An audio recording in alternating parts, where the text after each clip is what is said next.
welcome to a brand new edition of the Ramble On Reactions. Sitting next to me is one handsome Dan Nye. Sitting right next to me is clever Eric Muller. Well, thank you, Dan, and you're quite the gentleman.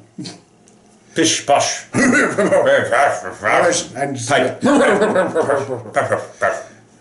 So let's alienate more people from Britain. Oh yeah.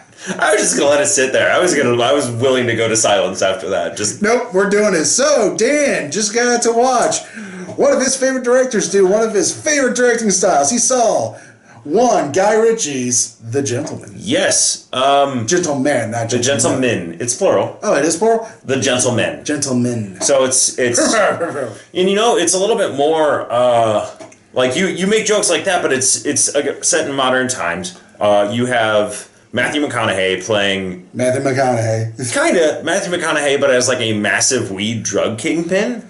And then his right hand. We don't know what he does in California. I mean, we don't. I didn't see the beach bum. And then Charlie Hunnam is his like number two, his right hand man.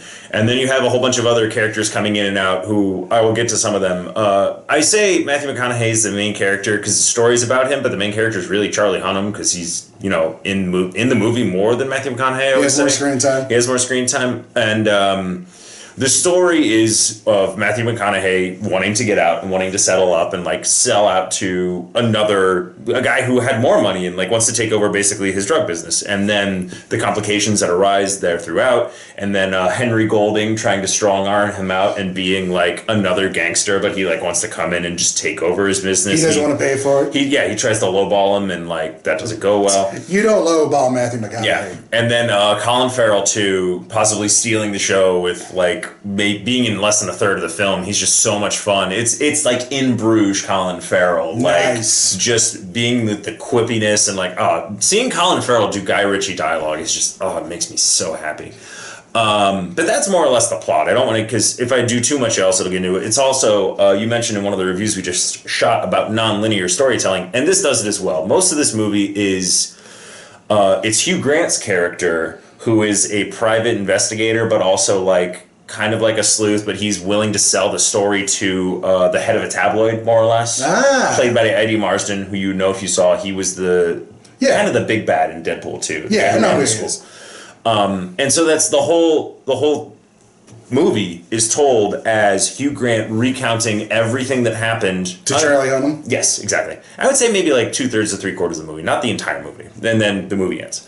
But I won't go into too much. Man, Hugh Grant he's so good in this. That's another person I like seeing Guy Ritchie's dialogue because he's he's just got it. Oh, he's got it, and there's so many other words I want to use in this review, but like because I just saw a Guy Ritchie movie and it's a lot of swearing and a lot of English, blue language. Yeah, they certainly love their curse words, and that's one in particular. Yeah, and that's how is that one used a lot? Yes, and that's what Hugh Grant is in this movie. Yeah, and it's way more fun to say in an English accent. Why not? Well, yeah, and again, we're not going to alienate people. So this, and this is the first I've literally, I saw the movie, had lunch, came here, we started to record. So this is very fresh for me as far as reactions go. And this movie was a bit of a bait and switch. Mostly because you've seen a Guy Ritchie film, right. And by that I mean the ones people love. You've seen Lock, Stock, you've seen Snatch. The movie was marketed as Lock, Stock, and Snatch. But it's not. It's closer to like when he did Revolver, which is the one everyone hates. He swung too far in the opposite direction, and then Rock and Rolla, he kind of goes back to having a little bit of that fun. When you watch this movie, you kind of expect like you're looking for like their cleverness is there, but it's not as lighthearted as Lock, Stock, or Snatch. Like I about halfway through the movie, I realized like I'm really enjoying this movie, but not for the reasons I thought I was going to. You know what I mean? Like I feel like Guy Ritchie, if he keeps honing his craft, he could get to be like a British crime Martin Scorsese. Okay. Like that's kind of where I feel like his arc is going. And if we had to keep getting one-offs like Aladdin, and he goes and does a big budget picture, and then comes back and does like a little movie like this, because there was a budget to this, but it was nothing like Aladdin. It wasn't fuck off Disney. I'm guessing most of the money went towards casting. Probably. Some of the locations, because some of them are really nice. Like there's a subplot about how Matthew McConaughey deals with lords and ladies, and that's how he basically sets up his empire. So it's very interesting. It's very clever. I think this is one of those ones I'm going to grow to appreciate more as it goes on down the road. Because it's not like I said, it was a bit of a bait and switch, and it's not as funny. There are funny moments, and there are those clever moments. I feel like that's the part that he's really hung on to as he's matured as a filmmaker. Is he's hanging on to the cleverness, but he's not leaning as much into the comedy. You know what I mean? Because the comedy was so prevalent early on. So it's really interesting for me. I'm trying to think if I have big negatives for this movie. Again, because besides a bait and switch, those, if you do it well, that never bothers me. Like if it's done correctly, like you got me in the theater, I'm there, I'm ready for an experience. But if I just want to experience something. I was gonna say kind of like Us. Us was a bit of a bait and switch because it's all like you see the trailer for Us. Everything that you saw was like the first 15 minutes of the movie, and then everything else was different.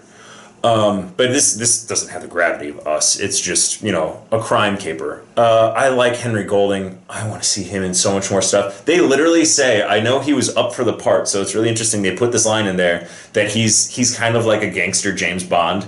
Because at one point he was up for the role of James Bond. So it was really funny to see them like throw that self-aware line in there, which I really like. But yeah, and also I feel like Charlie Hunnam, I know you hate the King Arthur movie he did. And rightfully so, but keep going. But I was going to say, he gets his best work. Like, he's in most of the movie, but there's one particular scene where he has to go, it's almost like a side mission. He has to go get one of the Lord's daughters, and he has to go into, like, a drug den, essentially. But, like, his best work is in that scene, and it's like, this is why Charlie Hunnam should do more things where he gets to be able... I just watched Lost City of Zed. I think I told you about that. And even in, like, this one little scene, he gets to do more work. You know what I mean? Like he's good in Lost City of Zed, but I'm like, oh man, you are punching home all of this dialogue, and it makes me very happy. And then it's a different movie than I was expecting. Nice. Yeah. So, grade it. I'll give it a B. Like, you don't have to... I'm not sad that I rushed out to see it. There's another movie I might have seen because I heard even better things about it. I might have seen in retrospect, but like, this was highly anticipated for me.